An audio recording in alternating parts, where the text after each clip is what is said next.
Well, not since the invention of the frozen margarita had a business model taken advantage of spring break in such an eye-opening way. Girls Gone Wild took the skin-flashing antics of judgment-challenged co-eds, captured them on video, and then sold them on late-night infomercials. The idea, enough to create a multi-million-dollar empire. But that franchise recently filed for Chapter 11 bankruptcy, thanks in part to the very expensive legal battles of the man behind the debauchery. Here's ABC's Nick Watt.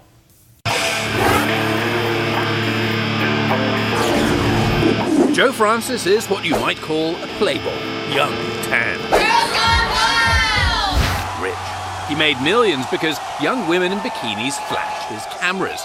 Joe Francis founded the smutty and very successful Girls Gone Wild empire, which just filed for bankruptcy in an LA courtroom. Why? Because Vegas big dog Steve Wynn, one of the 500 richest men on our planet, wants his money. Makeup.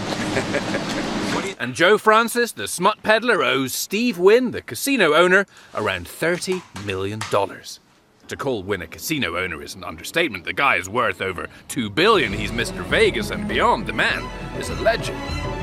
Yep, it's a Wild West tale truly stranger than fiction. A 5-year legal clash of the titans, complete with what a jury found to be false accusations of a murder threat.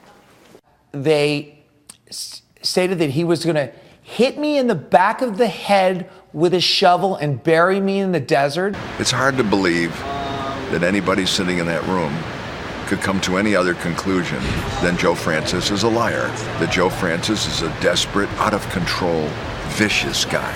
Joe Francis, who lives the private jet and Bel Air mansion kind of lifestyle, is no stranger to legal tussles. A number of women featured in his films have sued. Almost all have lost. But last year, a woman from St. Louis won $5.77 million. She claimed a contractor working for a company controlled by Girls Gone Wild lifted her tank top, exposing her breasts. Francis has in the past also pled guilty to filing false returns and bribery. But Joe Francis' troubles with Steve Wynn began back in 2007. By then, Francis had a net worth of over $100 million off the back of Girls Gone Wild. Their basic MO is to have young women who are on occasion drinking alcohol flash bits of their bodies in clubs, at parties, and on the beach. We go out and we shoot girls going wild. Anyway, in 2007, Francis apparently racked up a $2 million gambling debt at Wynn's eponymous Vegas hotspot and didn't pay up. The following year, a court ordered Francis to pay up. He still hasn't. Then came the war of words, and Francis's claim in 2010 that their mutual friend, music producer Quincy Jones, had told him that Steve Wynn had emailed Jones saying Wynn wanted to have Francis killed. I was afraid for my life. He made it very clear that he wanted to kill me. He accused me of murdering people, of being part of the Genovese crime family. Steve Wynn sued for defamation. Quincy Jones, the music legend who worked with Frank Sinatra, who produced Thriller. Yep, that same Quincy Jones took the stand, first describing the Wynn/Francis dynamic. A lot of drama. Understood. A lot of drama, man. I know my brother. Then came the crucial question. Did you ever hear Steve Wynn threaten to kill Joe Francis? No, absolutely not. And Jones testifies he never saw any such an email. For Joe Francis, game over. The jury finds Francis slandered Wynn, and Wynn eventually is awarded $19 million in damages. Francis is appealing. But Joe Francis is a survivor. He once spent 339 days in jail on 70 or so charges relating to a Girls Gone Wild mission to Panama City, Florida. They didn't want him in town.